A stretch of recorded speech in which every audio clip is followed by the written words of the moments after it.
Hey, good morning, good afternoon, good evening, wherever you are. Scott Luton and Greg White with you here on Supply Chain Now. Welcome to today's live stream. Gregory, how are we doing today? Pretty darn good, Scott. How are you doing? Doing wonderful.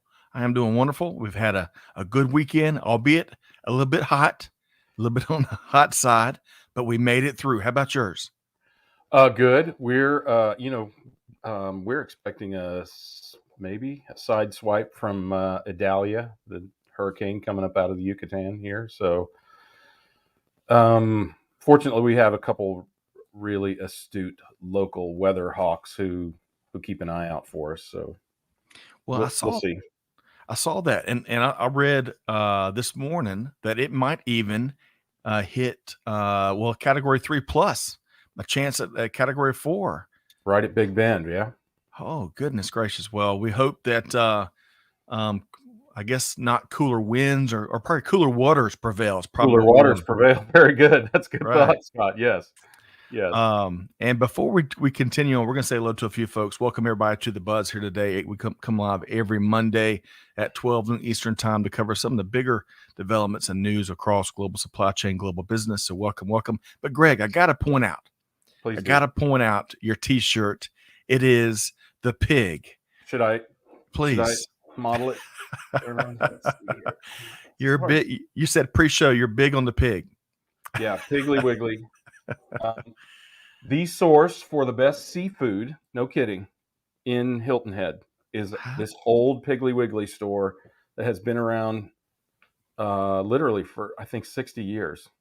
Man. Owned by the same family the entire time. Yes. And of course, because this was originally, when it was settled, traditionally, Yeah. whatever you want to call it, as a community, it was a big shrimping hub. Yes. And so this, being the only grocery store, has still has first position when the shrimp boats and fishing boats come in to get seafood. And it's a cute little, if you've ever shopped in a Piggly Wiggly, short ceiling, drop ceilings, really old fashioned, in a very touristy kind of mall area, but the best seafood in Hilton Head. Every single local that I've ever spoken to has said that's where you go for seafood.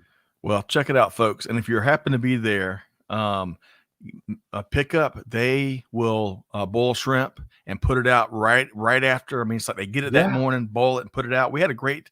They'll do it on request. If you go in there and say, "Hey, I need 10 pounds of boiled shrimp," they'll do it. I mean, it might take them 30 minutes or whatever. But I don't know if people know this. Boiling shrimp is ideally done for about 30 seconds.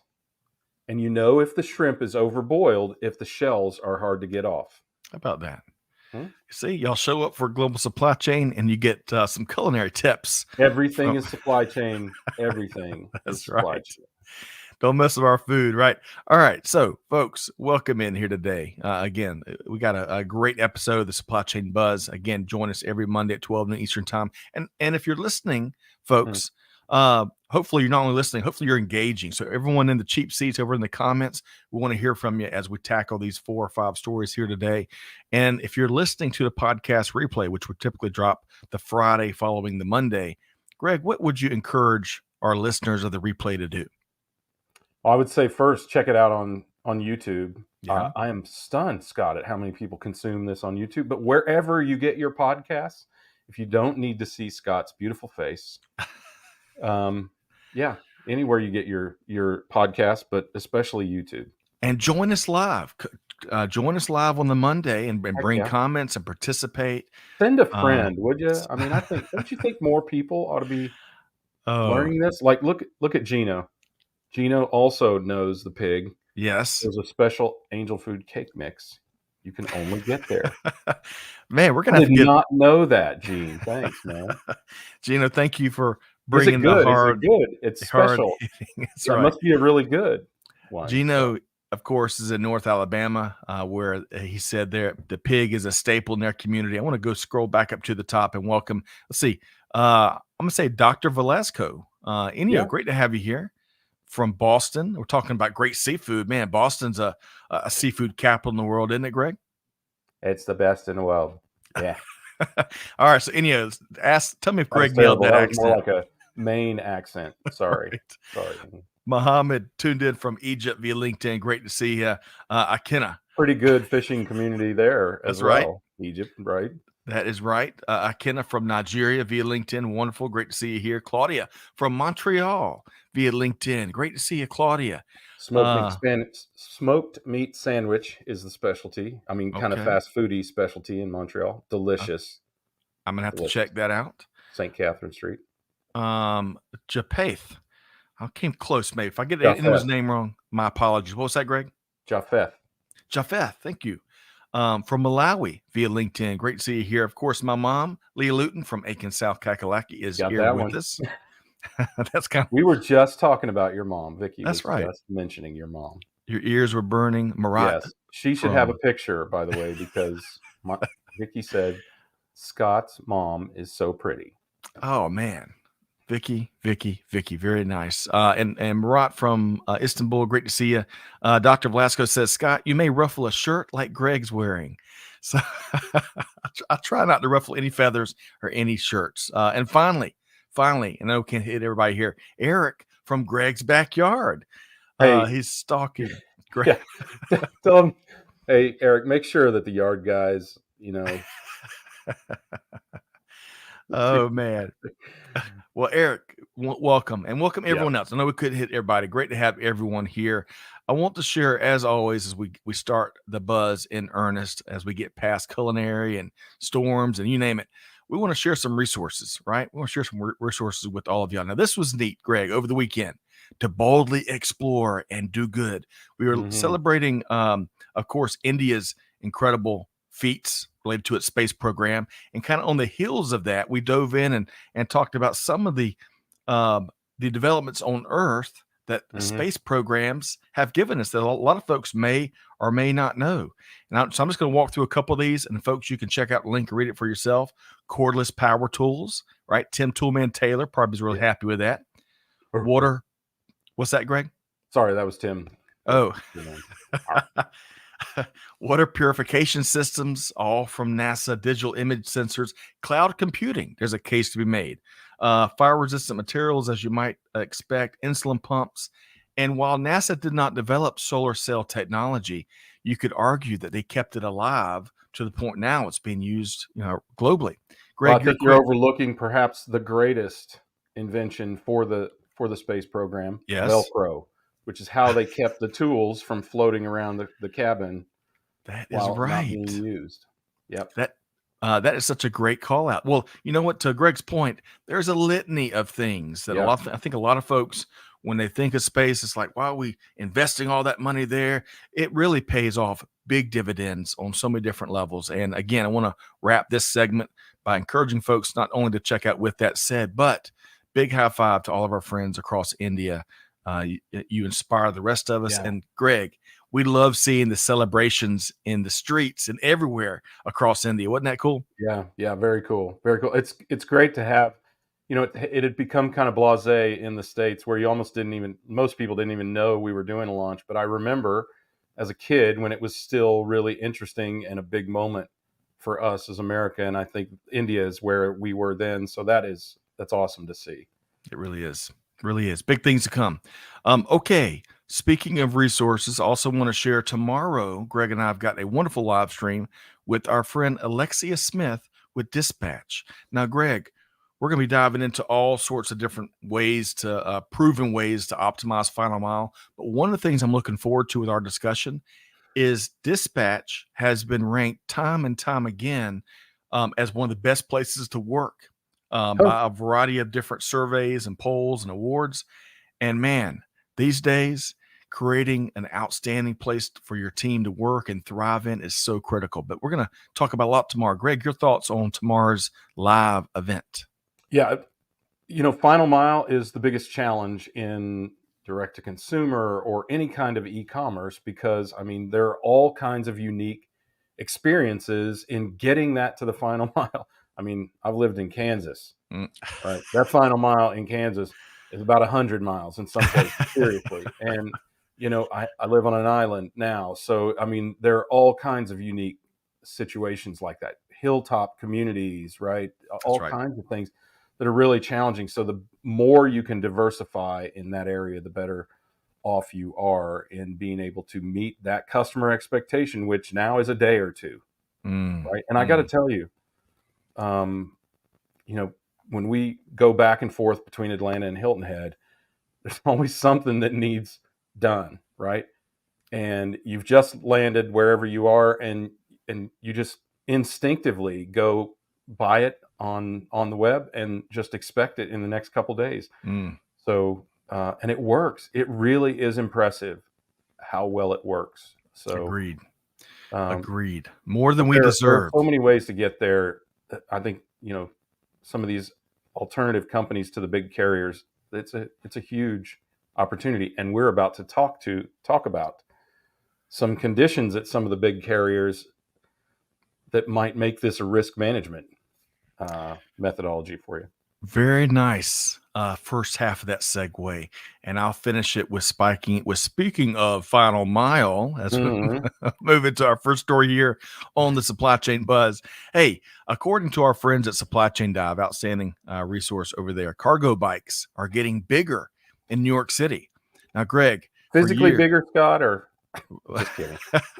for years, New York City officials have been looking for practical ways to get a handle on truck traffic as well as find ways to practically decrease emissions. Now, in 2019, all of this led to a commercial cargo bike pilot program that the city conducted in partnership with UPS, FedEx, Amazon, and DHL. Now, the pilot has gone so well, Greg, that city officials want to make the cargo bikes bigger. It's kind of interesting, at least in my view. So, currently, cargo bikes are limited to 36 inches wide and only 3 wheels. But taking a page out of the European playbook, a new rule has been proposed allowing the cargo bikes to become more like cargo golf carts, allowing for 48 inches wide and a fourth wheel. A virtual public hearing has been scheduled by New York City's Department of Transportation for mid September before they vote the rule in or out. Greg, love to get your thoughts here. Well, have you ever driven New York City streets? I mean, if you have half a brain, your answer should be no, but I have. So, foolishly, foolishly, I have done that. It is incredibly frustrating, even in the morning, because they have to load in all the restaurants and things every day, and these kind of packages. There's an entire bicycle company built around the bikes that messengers, they're called bike messengers, the bike that these bike messengers use. Right? And so it's become a big culture. So something like this is really powerful there, beneficial, necessary, because there are enough hindrances to traffic in the city. You sure don't need a bunch of big trucks going around if you can in any case avoid it. That's Right? right. There are some situations where you can't, but if you can avoid it, you should. And I am a big proponent of the fourth wheel because sharp corners, on ice or other slick surfaces, that third wheel it's a real liability. So that fourth wheel, I think, is important. If they can make it practical by making those things bigger, I say go for it. Yep. Well, they're talking about how they're going to have to widen all the bike lanes that exist throughout New York City. They'll have to widen those as well. So we shall So see. these still get to use the bike lanes? Oh, I That's did not. Oh, that's I what. see. Yes, Yeah. now I get it. How about Okay. that? And they can also use these things. Can also use as article shares the loading zones that are usually typically reserved for trucks and cargo vans, all that stuff. They get to tap in all those things as well. Now, get this, Greg. Loading zones. That's laughable. Any east-west street on Manhattan might as well just be a loading zone from like 7 o'clock to 10 o'clock in the morning. I mean, That's they're all one lane and yes. one truck, and and then and on the one ways, it's one truck on this side at this intersection and one truck on that side before you get to the next intersection. So you're weaving through.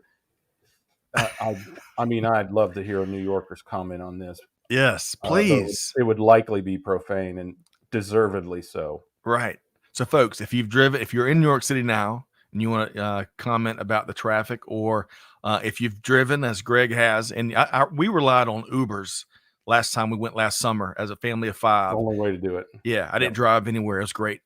Hey, get this. Raquel says the bikes look great, but how about some tinted windows? That's a good Darn point. Skippy. Yeah, some spinners. I think anything to make them Uh, look cool.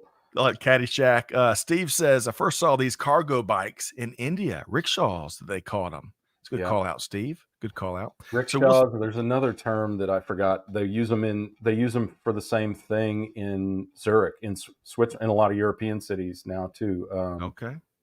Gosh, I cannot remember what it's called. Well, we will see if someone can rescue your vocabulary. What do they call Yeah, them? In what country was that, Greg? Switzerland. Switzerland. Well, I mean, it's from another Asian country that they took the Avia terminology. from. Yeah. Gotcha. All right, so folks, we'll see that as the jury's out and they propose these bigger cargo, what will be cargo carts, maybe. Let's move on to the second story, Greg. I tell you, it has been the year. We had a guest, I believe. It could have been Mike Griswold. The year of the workforce. Someone coined it.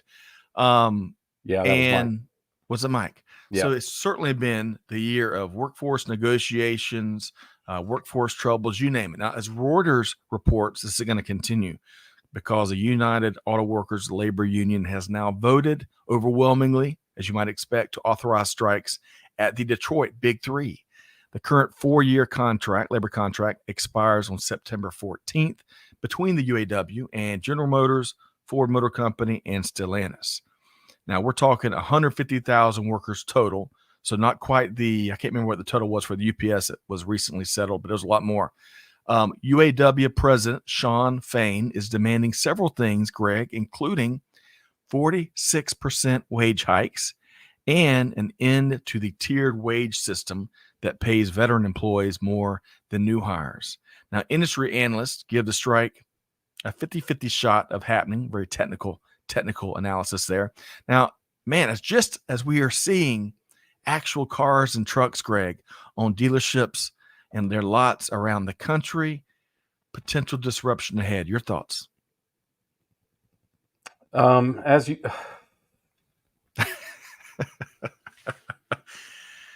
as usual, the unions are half a century behind.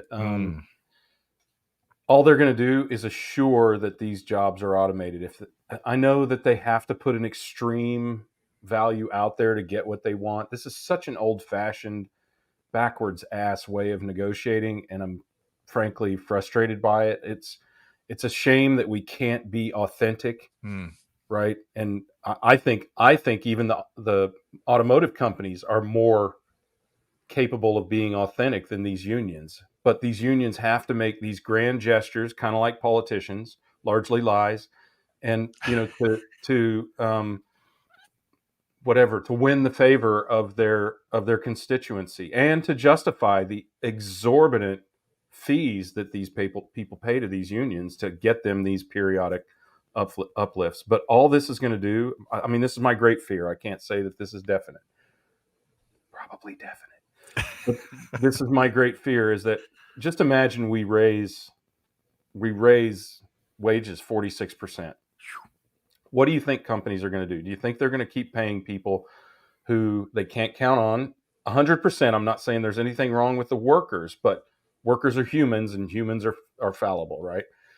That may not show up for work, may not do their work in a optimal fashion, et cetera, et cetera. All of those things that you have to worry about with human beings that you don't have to worry about with a robot. Right. And now you're paying 46%. That makes a much better economic case for automation.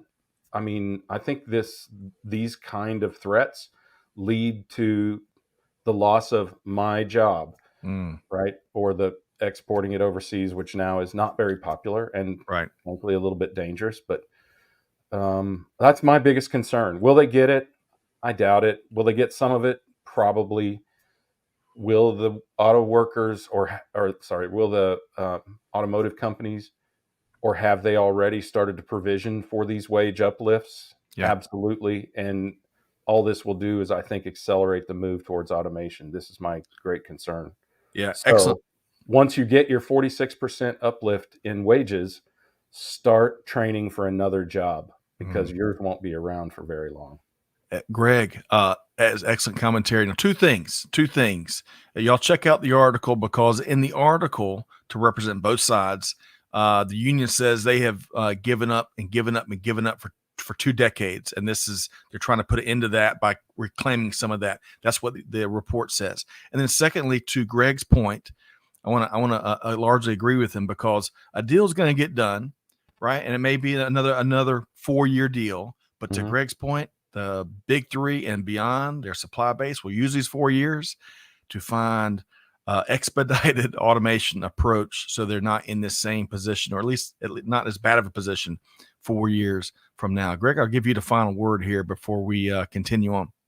Yeah, so like many cities in Atlanta, I've lived in Detroit, and I have a lot of empathy for the auto workers, and for years they really earned their money. Now, I'm not saying that they don't earn their money, but I Right. don't think anybody anywhere ever on the planet in the history of man has ever earned a 46% wage hike. Mm, And the truth is, if the unions have given for years and now expect to get this great leap forward, they are ignoring the fact that they are working against economics, because economics are fact, right? They are truth, and you can't work against that. What the economics are telling us is that, these jobs aren't worth 46% more, or aren't worth whatever. I mean, just like anything, right? At some point, people won't pay $13 for a dozen eggs, right. right? They'll stop buying eggs, or they'll right, or they'll Right. wait for the price to go down, which is what most of us did. So I think we have to understand that there are forces outside of any what do I want to say, nefarious Right. or even altruistic forces out there. They're just forces like economics that produce a certain reality, and you can't push against that reality at some point. Yeah. So Excellent point. the world economic truth is telling you the story. Yep. So 46% unlikely. If they get it, it might be just to allow the automakers to go and focus on this automation initiative. Yep. Will largely eliminate any production job and leave only the specialty jobs. Right. I imagine their target is 20%, and they're jumping out with more than double as they negotiate. But anyway, 20% is huge. yeah, I mean, agreed. Agreed. But your first comment there about how no one in the history of humankind is worth the 46%. It reminded me back when I think I was in high school, Greg, and our local county council, voted for themselves to have a 100% pay increase. mm-hmm. And I was beside myself. And my mom gave me a box of my stuff here recently. And I wrote a letter. This is, of course, long before email, to several of the council members. And some of them defended and sent me back responses. And the logic was, as you might imagine, ludicrous. Mm-hmm. But man, back in the day. But folks, we'll keep our finger on the pulse. Hopefully we can find some common ground as always here, and we'll see what happens.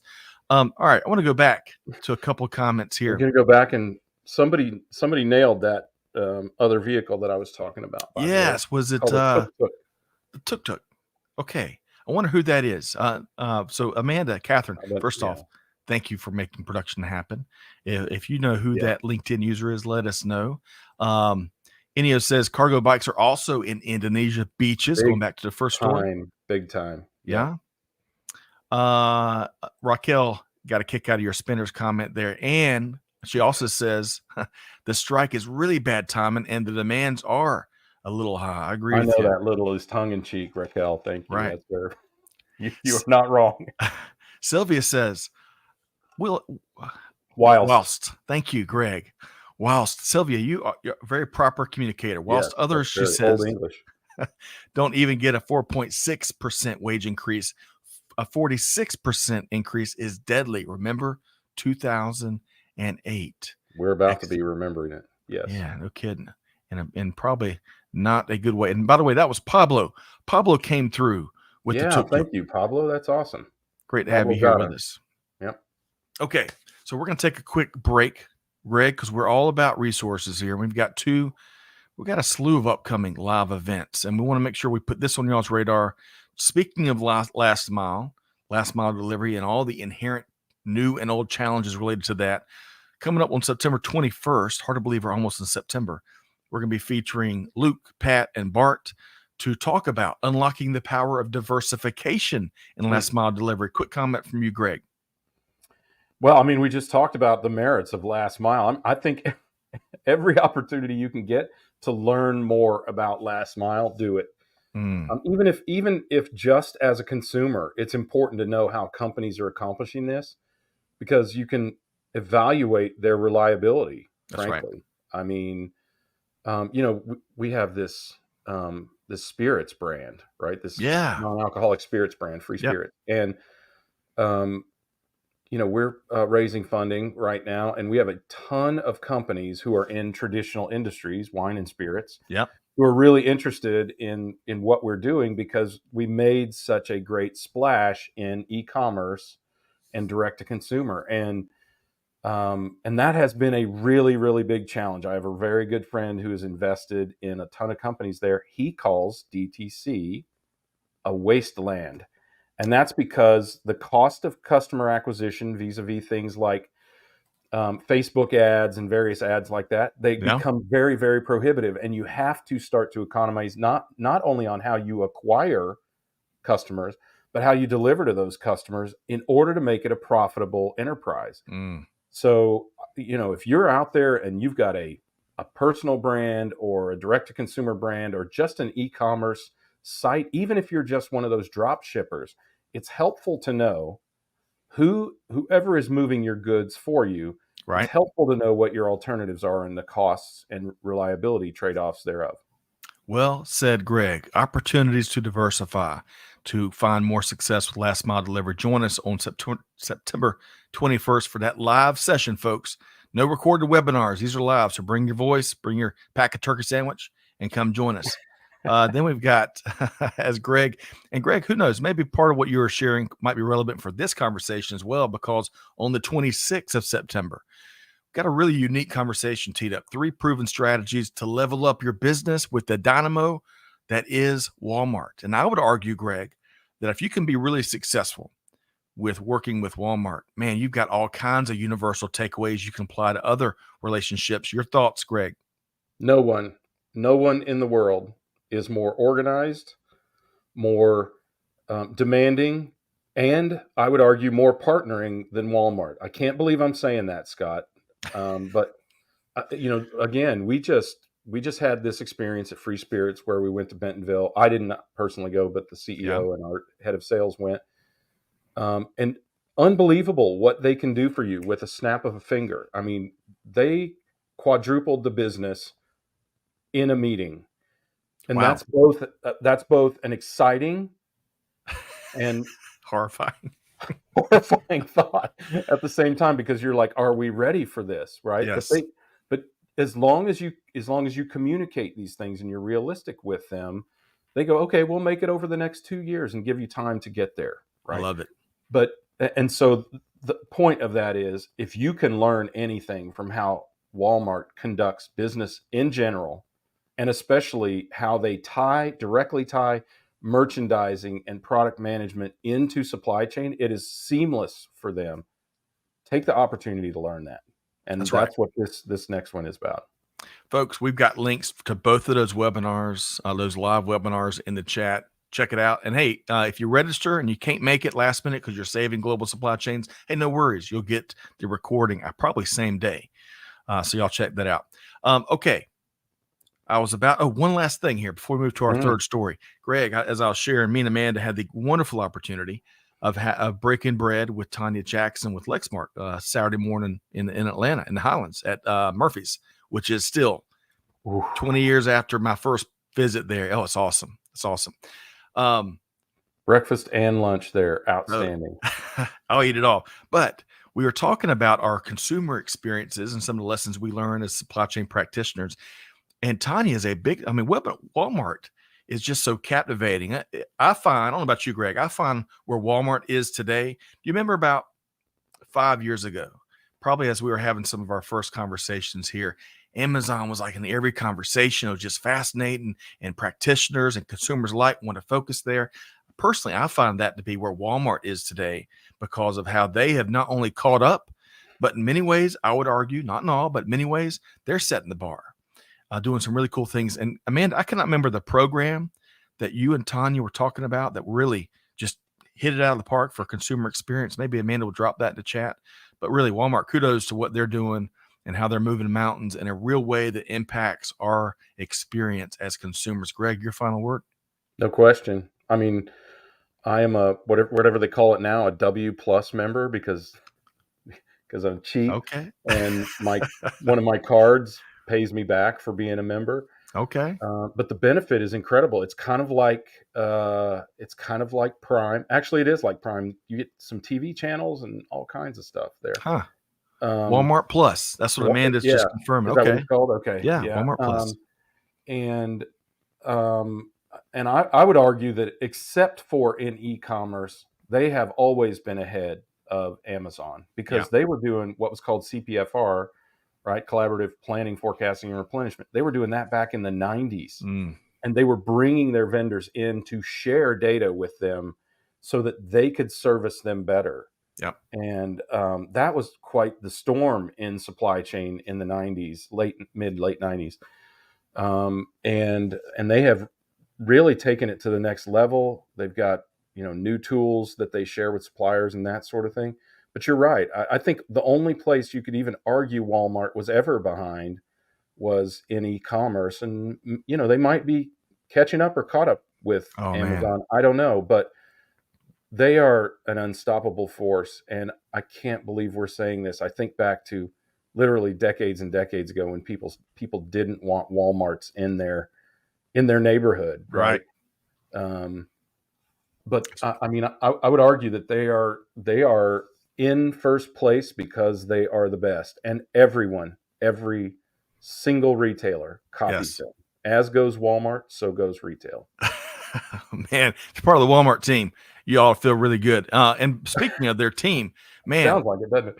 They have tripled down, quadrupled down on going after talent and bringing them in from all the competitors. Right, it's really been an interesting thing to watch. So, Greg, I look forward to more of your the team, the board's experiences as they have those conversations with Walmart. Okay, so Greg, this is there's a lot of common themes between these conversations we're having here today, and we are talking next. We're talking about Tyson. Now, this is an interesting story. So Tyson is closing half a dozen chicken processing sites in 4 states, unfortunately laying off about 4,600 workers. Now, this, as American demand for chicken, seems to not be waning at all, just getting stronger and stronger. In the bigger picture, Greg, a little background here. U.S. chicken consumption surpassed beef in 1993 and never looked back. And in 2023, Americans are forecasted to eat over 100 pounds of chicken on average, not in one meal, compared to only less than 60 pounds of beef. In recent months, though, as we've fought through these inflationary times, retailers and their executives like at Costco, and let's call, have been reporting that its customers are choosing even more chicken and pork over beef due to inflation concerns and other things. And here's a little, that's right. Now get this, Greg, this is an interesting factoid. Popeyes, which is one of the makers of absolutely delicious fried chicken. Greg, did you know it's tripled its sales over the last 5 years? Undoubtedly spurred on by the chicken sandwich wars, which every restaurant seems like they have jumped in. So, on the whole, the entire poultry industry has been hit, of course, in terms of challenges with the avian flu outbreak, of course, increasing grain prices for a variety of different reasons, including, unfortunately, the Russian invasion of Ukraine. But Tyson in particular lost $417 million last quarter. And as it closes these 6 older plants, it is opening at least 2 new plants, which I bet will leverage a lot more automation, as a company has committed to investing over $1 billion in automation, which they announced back in 2021.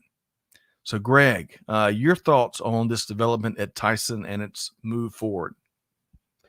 Well, Tyson is ruthlessly efficient, and some of these were older, highly manual plants with relatively highly paid workers Right. relative to automation. You're right. This is a very circular discussion, right? Isn't it? As wages go up, automation becomes more and more um, palatable, Yeah. right? More and more necessary, frankly. So I think that Tyson would never put themselves in a position to not be able to fulfill demand. They are, as I said, ruthlessly efficient, heavy on the ruthless part. Yes. Um, I mean, we saw some of the actions that they took early on in the pandemic when, um, saying something was going to kill their business, which of course you can't kill Tyson. You can only injure them for a short while. Uh, um, but yeah, I think this is um, this is a harbinger of things to come, Right. right? As companies must get more efficient at higher and higher wages, which is all wages have been doing over the last 2.5 years. Yep. So, batten down the hatches, workers, Mm, right? Get your mm. skills up, um, right? And if you're in a production job, uh, man, you better be the best at it. That's all I Yeah. got to say. And I can't believe I have to say this, but in the office is going to be better than the out of the office. Someone whose work you can't see and is difficult to quantify is a lot easier to let go. And this, I mean, we're not philosophizing here, gang. I mean, we hear from a lot of companies that are making their hiring, firing, staff reductions, what they Yep. call RIF decisions based on the most productive and the most engaged. And engaged now includes back to the office in a lot of cases for some of these companies. Yeah. Well said, Greg. Whenever Greg uses the word gang in his commentary, you better listen twice as hard, because there's Listen up. usually there's goodness there, a lot of truth there. And of course, one thing I'll call out, and I'll get there's a couple comments here, but Tyson seems like they're doing the right thing with these 4,600 workers. They're uh, bringing them job fairs, and they're trying to connect with other employers, or even I think I read they're even paying for like Uber fare to get these workers to different places to help them find jobs. So, and I think it's important to note, not only, Greg, as you know, and these 4,600 folks unfortunately are hit, but I mean, suppliers, communities are devastated, because these are such, I think one of these, They're often in very small towns, these plants, right? right, like 30, one of these communities, it was like 30% of the workforce, the county workforce was, Reminds you of the furniture days in the millinery days, the linen that's right. factories and whatnot in the Carolinas, right? That's right. Yep. In fact, also Mack Truck had a big plant in Fairfield County, just north of Columbia, where my aunt and uncle lived. And man, when Mack Truck went through a lot of stuff, it really impacted a bunch of folks. Yeah. Gino, yes, they were older plants. That's my understanding. Those 6 plants shut down, and some of them, if not all of them, were older plants they had acquired from competitors and whatnot. Mm. Yes, can he eat more chicken? Great to see you here. I Uh, love chicken. Do you like chicken, Scott? yes, I eat chicken like nobody's business, Well, Greg. I was brought up in the Midwest, so you were brought up probably more on chicken than I was. I was brought up on beef, big time, right? Eat more beef. You didn't even have to say that in Right. Kansas. It was just assumed. It's But what's for I dinner. love chicken. I don't. I mean, it is just it. It can be flavored any way. I don't know. I love it. I do too. I'm with you. Man, you're making me hungry. Let's see here. A couple I quick ate before I came comments. on. So Kenny also says automation is no longer a choice, but necessity. Kenny, well preach that, brother. That is said. it is at these rates, at these labor rates. I mean, it comes down strictly to productivity, right? That's right. Sylvia, be engaged and visible. Well said, Greg. I agree. Steve says, get your skills up. So true, Greg. Absolutely. All right. So, Thanks, and Cal. Gino also says all fresh processors are looking at how to do the same. Greg, that's a great Hmm. comment, Gino. Greg, when Tyson first, as I recall, first made that announcement about automation, we Mhm. covered it was in the Wall Street Journal, and we talked about it on the Buzz. And as I remember, one of their aims, one of their many aims, was how they can get that yield up um, for less bucks, and some of the dangerous, as you know, some of those processing jobs are so dangerous, and so Yes. many workers get hurt. Yeah. So we'll see how this continues to evolve. I hope the 4,600 folks certainly find new opportunities, and we'll go forward. All right, so Greg, This is a great country, damn it. what's that? Right? This is a great country. They will Yes, find, that's right. I come from a town where as went the aircraft industry, so went the entire city of Wichita, Kansas. Right. And it became one of the most entrepreneurial cities, people starting gigs in that industry and other industries just to survive. That's right. Right. And I was raised on that spirit. And if a city like Wichita, who could literally lose 40% of its workforce just like that, Yep. If a city like Wichita can do it, I think, just about anywhere can. I'm with you. And that's a great story. We're gonna have to. We need to. It's been a while since we kind of did a deep dive in Wichita. We need to. We need to visit Wichita and get some of that story, because it's pretty incredible. Some of the cool things going on in Wichita now. You've been talking to Um, my mother, haven't you? Visit Wichita. not I'm, since. I'm doing that next week. So, yes, Uh, I'll be in Gina Wichita, says. Kansas for 3 days. Gina says poultry and all processors are very resilient. You are right. Greg, Raquel says the people make it great, but sadly, our politicians ... And I think we all know Oh what man, yeah, means. Raquel, don't get me started on Seriously, politics. it'll be on fire around here. But Raquel, hey, welcome. Raquel's making Yeah, it I back here like her today. commentary. I Yeah, do too. All right. So everybody is on fire today. I got to wonder if Kenny is. He's talking about this topic, so I yes, wonder if Kenny is one of the Cargills, or if maybe. that's just coincidental. Okay. I don't know. We'll have to Cargill check is it a out. huge, obviously a huge processor, right? And really big in Wichita for sure. I'm glad you mentioned Wichita. One more comment here. This is from Yeah. Catherine. Catherine says that series title of sharing the Phoenix story from Wichita should be entitled Witching Hour in Wichita, the story of the airplane industry taking flight. Oh, Oh Catherine, man. just in time for Halloween. Love it. All right. One more departure, Greg, before we hit our fourth Yes. story here today. If we haven't made you hungry yet, Mm. I want to make you hungry. Check this out. So over the weekend, Greg, we went Oh old man. school. We broke out our charcoal grill, and we spent about 3 hours grilling these baby back ribs, me and Ben, my son Ben. And we fought the heat, we fought the flies, we fought rain. The crepe myrtles were letting go of their flowers into our barbecue sauce. We were fighting all of it, but it was worth it, Greg, because these things were delicious. So as I was diving into this Tyson story and looking at the beef and the pork and the chicken industries, Yep. man, it just made me hungry. I'm gonna have to eat. We had 4 ribs left over from 2 racks, Greg. The whole Wow. family of 5. How about that? That's Are you a pretty big? strong. That's a pretty strong. Yeah, that's pretty strong entry right there. All right. So I get the blue ribbon from the judge, Greg White. Those look fantastic. They really Didn't do they, look fantastic, man. You put anything on a rib to a kid from Kansas, and it looks delicious to me. Okay. Those are great. Well, we're gonna get together. We'll do some of that. Any secrets or any open secrets that you can share regarding your rub or sauce or however you did Yeah. it? I'll share one. So we are of the minority probably in the rib eating population. I don't like it falling off the bone. I like a little tug on the rib, right? So Okay.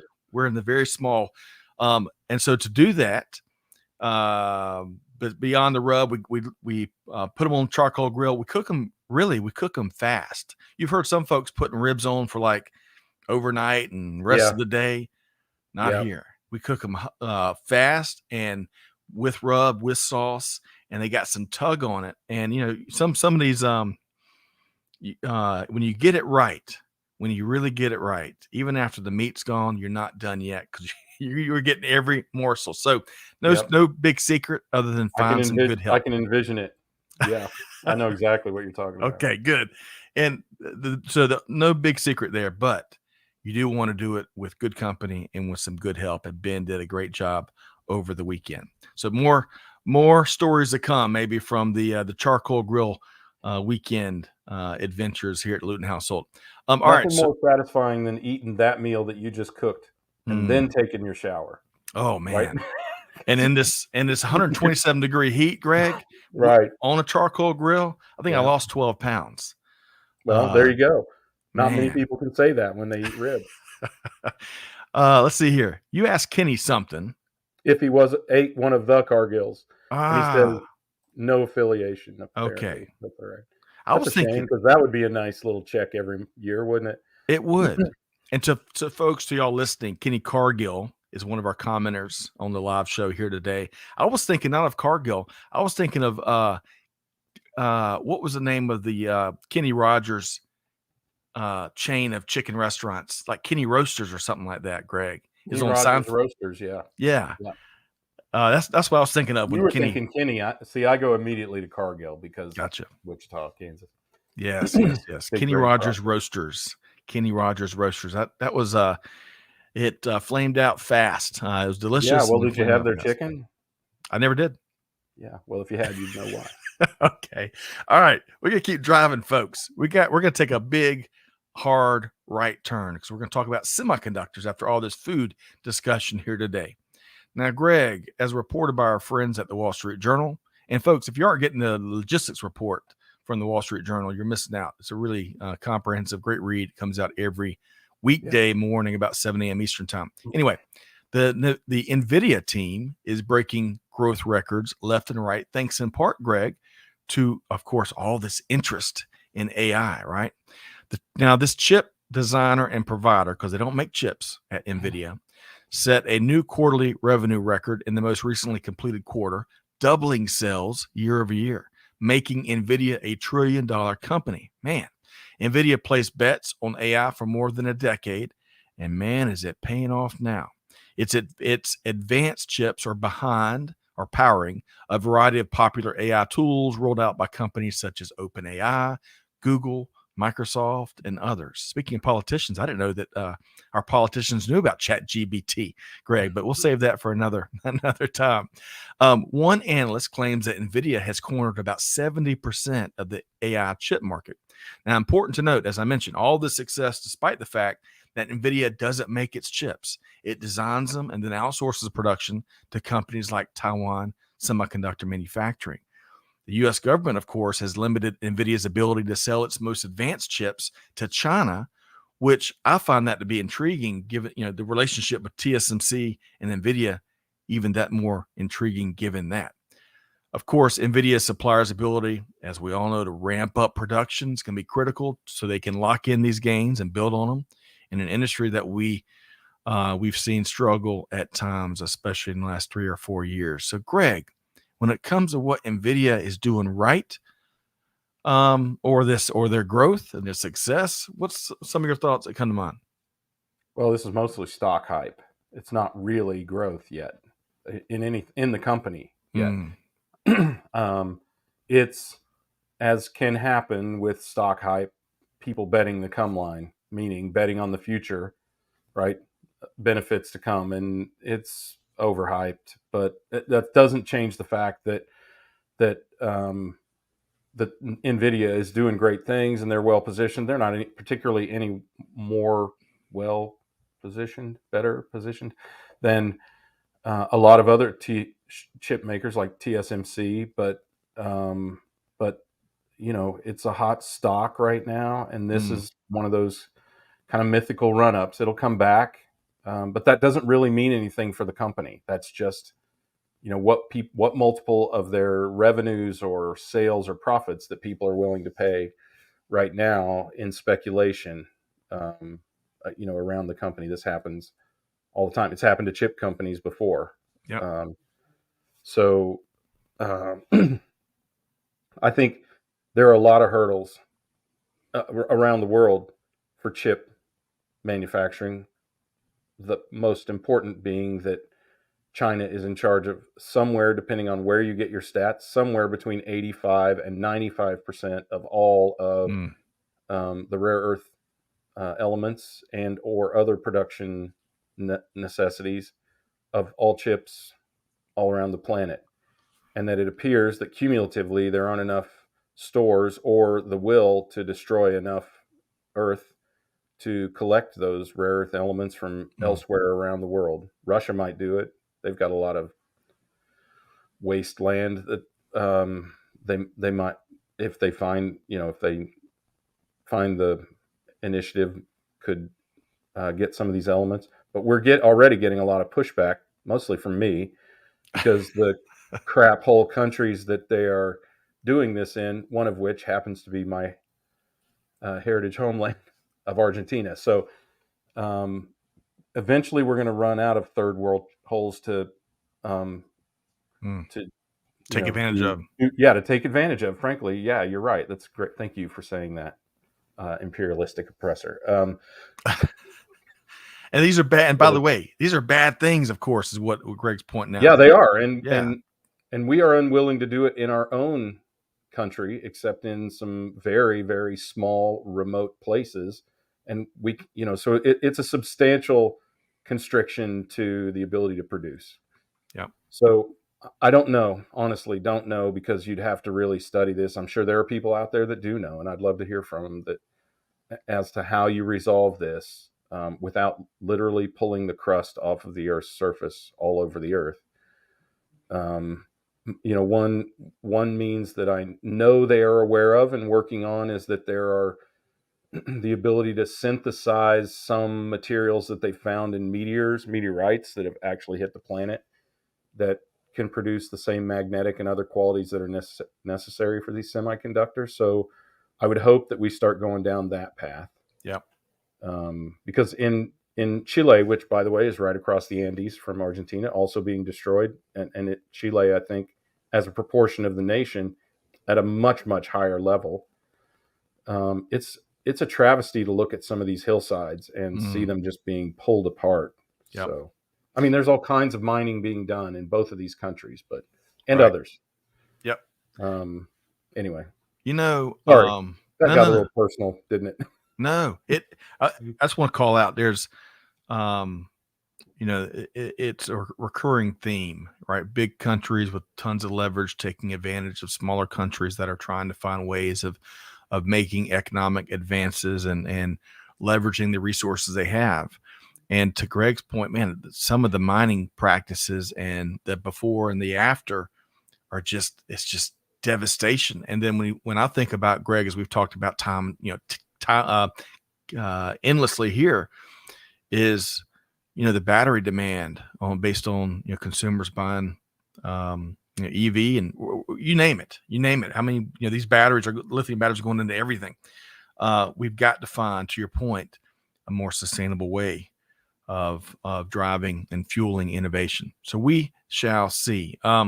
Hey, I want to wrap though, Greg, on a fallacy I have because I'm a big space nerd. You just reminded me because you talked about the asteroids and where because there's one out there, maybe several, but there's one in particular that's been in the news that's supposed to have like trillions, multi-trillions of resources. I can't remember the name of it, but of course, being able to even remotely come up with an idea of trying to mine these asteroids. I don't know, maybe the next generation can do it. But going back to this picture, this retro image we used for with that said, right? Dig it, by the way. I meant to comment on that. That's a very cool Isn't it image. cool? Yeah. So the rocket ship, that vertical rocket ship that we see so much now. I gotta admit, Greg, as a kid, and I don't know if the space shuttle really, because that was in my kid of the 80s and early 90s, that made a big lasting impact, and of course the space shuttle took off vertically but landed like a plane.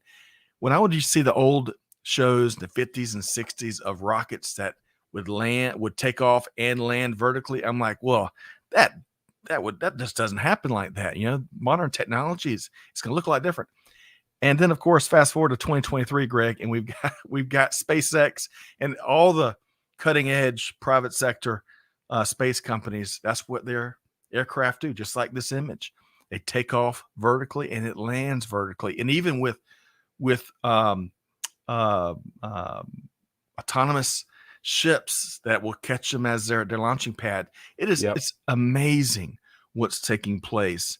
And Greg, I would just, as we wrap here, I would argue that this is going to be a big taking off point of what's to come when it comes to space exploration and, of course, the space supply chain.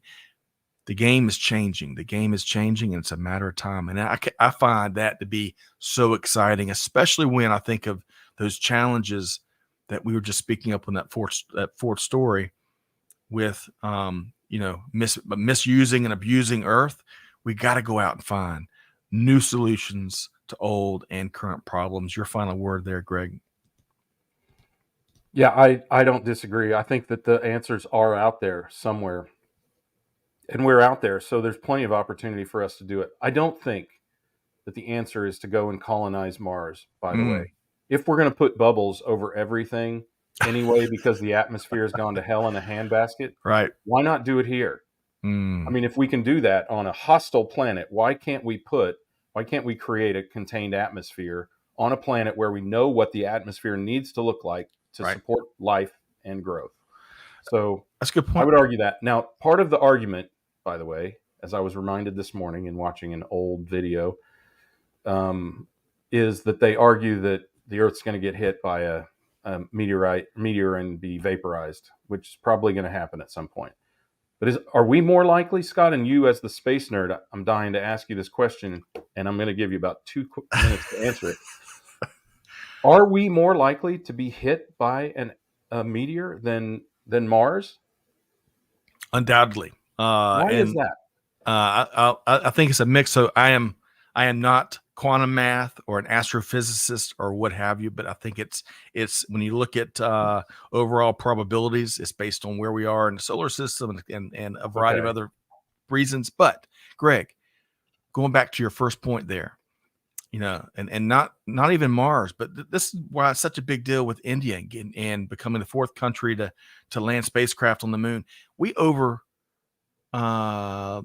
Maybe we underestimated just how complex it is to get back to the moon. It's why it's been so long. And this Artemis program that we're getting close to launching in mission 11 or 12, it is basically establishing a moon base and a fully functioning Earth lunar supply chain and community up. I mean, it is so. It's next generation stuff. Mm-hmm. And Greg, we'll see. To your point, maybe the answer isn't going to colonize Mars, but what I'm excited about is what we will learn. Like we started on the front end about everything we've benefited from NASA and from space programs around the globe and how it's really fueled innovation here. Man, we're going to need some big, bodacious, big, hairy, audacious ideas to figure out these challenges we have. And I think one of the places that we'll get solutions from is from our space programming. And I think you need to register as a trademark. Get out there. Get out. Because I think you nailed it. That's the answer is get out there. I mean, it's the same as when, people were trying to find the edge of the planet. Think about that. Right. And when people were trying to find what was at the poles, which is not a wall, you crazy QAnon loonies. Oh, you never know what's going to come up. That reminds me of the Truman Show. As we try to explore these unknowns, right? The next unknown is off the planet. I find myself less and less enthralled by all the things on the planet. They are very, very few and far between now because you can see everything out there on a video somewhere, and it somehow seems less pioneering when you do it than when we were kids, Scott, and everything was a mystery. Yes. Right? And an adventure. And that's what we need more of. Yeah, agreed. Beautiful thoughts there, Greg. I appreciate that. Hey, everybody. We have approached and have come to the end of our time here today, but really have enjoyed. What a wonderful crowd and smart And comments. and if you Greg, stuck around through this weaving, I mean, we did tie it back together, right. people. So for anyone who says they stopped listening at like 16 minutes, tell them to try to get to the end because we brought it all back together. We have. That is right. And as Steve says, it's not a wall. It's that reminded me of the Truman Show. A lot of good stuff there. All right, folks. But you can hey, join us every week. So the Supply Chain Buzz, again, 12 noon Eastern time every Monday. We tackle some of the leading developments across global news. And the best part, beyond what Greg shares here, which I always get a kick out of. Of course, we've got guest co-hosts and guest practitioners. And, last week, Greg, we had the fearless supply chain leader at First Watch, who, man, she was a dynamo. Layla with First Watch, she was a dynamo. Yeah. But Greg also, and by the way, if you haven't eaten at First Watch, it's good stuff. Yeah, it good is. stuff. It is. The comments from the smartest audience around in the known universe. So y'all make it worth our while, and we appreciate all the feedback we get. Okay, Greg, always a pleasure. Big thanks again to Catherine and Amanda behind the scenes. Greg, you're on fire here today. Careful, because your hair might be on fire. You brought it as always. Hey, but you kind of threw me off of that, Greg. Hey, folks, whatever you do, this is a very real challenge here. We were talking at the end, man, we got problems abound. Problems, they're everywhere, new and old, and we got to find new ways of putting them to bed, right? And making sure they don't come back. So to that end, it's all about taking action. Hopefully you found something here today that you can put into action, because it's all about deeds, not words. And to that end, on behalf of our entire team here at Supply Chain Now, Scott Luton challenging you to do good, to give forward, and to be the change that is needed. And we'll see you next time right back here at Supply Chain Now. Thanks, everybody.